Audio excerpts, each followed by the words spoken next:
Hello student, welcome in my biology class. This is Julie Goyal.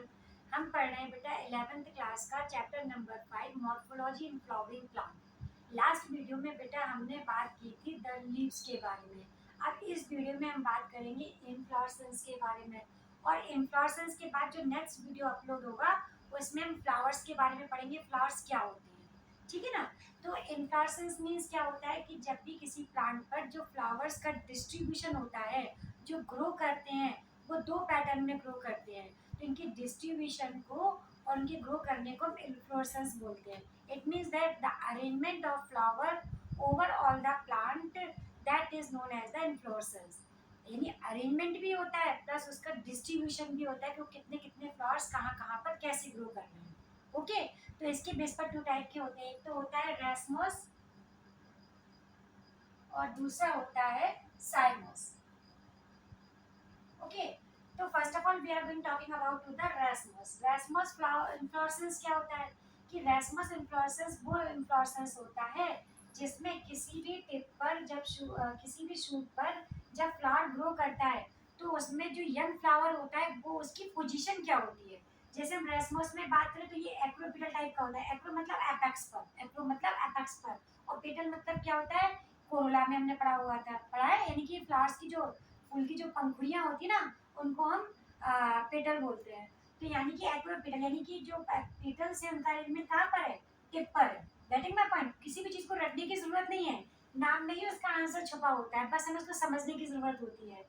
ठीक है ना। तो एक्रोपेटल यानी कि जब यंग फ्लावर जो होता है टॉप पर देखने को मिले, और जो ओल्डर फ्लावर्स होते हैं वो लेटरली आकर शिफ्ट हो जाते हैं, तो उनको क्या बोलते हैं, इस तरह के अरेंजमेंट को बोलते हैं racemose inflorescence. It means the flowers are borne in the acropetal order. यानी कि जो देखो, एक हम जैसे ये शूट टिप है, शूट टिप पर जब भी कोई फ्लावर ग्रो अगर इस पोजीशन पर इस पर कर रहा है, ठीक है, इस पोजीशन पर कर रहा है, तो ये टिप पर टॉप पर कर रहा है कि नहीं कर रहा है। तो यहाँ पर ये न्यू वन फ्लावर्स हुआ। अब ये जाके और ग्रो करेगा, जितनी भी टिप्स बनेंगी फ्लावर्स की, जितनी भी टिप्स बनेंगी उन सब पे ये अपेक्स पर सबसे ऊपर की तरफ करेंगे, और जो पुराने फ्लावर्स होते चले जाएंगे वो यंग फ्लावर पे लेटरली शिफ्ट रहेंगे। गेटिंग माय पॉइंट बेटा। इस तरह से होता है, तो इसको बोलते हैं एक्रोपिटल अरेंजमेंट और रेसमस इन्फ्लोरेसेंस। आई होप समझ में आया होगा, इसमें कुछ है ही नहीं है। बट जो टॉप पर होते हैं, यानी सिंपल सी पोजीशन ये देख लो कि जो न्यू बर्न फ्लावर है वो कहाँ पर आ रहा है, वो एपेक्स पर आ रहा है, तो इसको बोलेंगे मैक्रोपिटल अरेंजमेंट। Getting my point. इसी तरह से साइमस इन्फ्लोरेसेंस क्या होता है कि जिसमें जो यंग फ्लावर होता है वो बेस पर ग्रो करता है, और जो ओल्डर फ्लावर हो जाता है वो कहाँ पर शिफ्ट हो जाता है, शिफ्ट हो क्या जाता है, शिफ्ट नहीं होता है एक्चुअली में, इसका पोजीशन जो होता है, जो न्यू बर्न फ्लावर्स बनेंगे वो लेटरली बनेंगे, और जो यंग फ्लावर है वो वहाँ पर टिप पर आ जाएगा। जस्ट अपोजिट होता है, जो रेसमस की कंडीशन होती है उसकी जस्ट अपोजिट होती है बेसिपिटल की। Getting my point. तो यहाँ पर देखो, बेसिपिटल यानी कि जब बेस पर पेटल्स का अरेंजमेंट हो बेसिपिटल, और इसको हम बोलते हैं साइमस इन्फ्लोरेसेंस। यानी कि देखो लेटरली जो बड्स बन रही हैं, जो लेटरली बड्स बन रही है ये क्या कहलाएंगी बेटा, ये यंग फ्लावर्स कहलाएंगे। जबकि ऑल्डर जो प्लांट होते हैं वो आकर टर्मिनेशन पर यानी कि टर्मिनल पॉइंट पर आकर ग्रो करते हैं।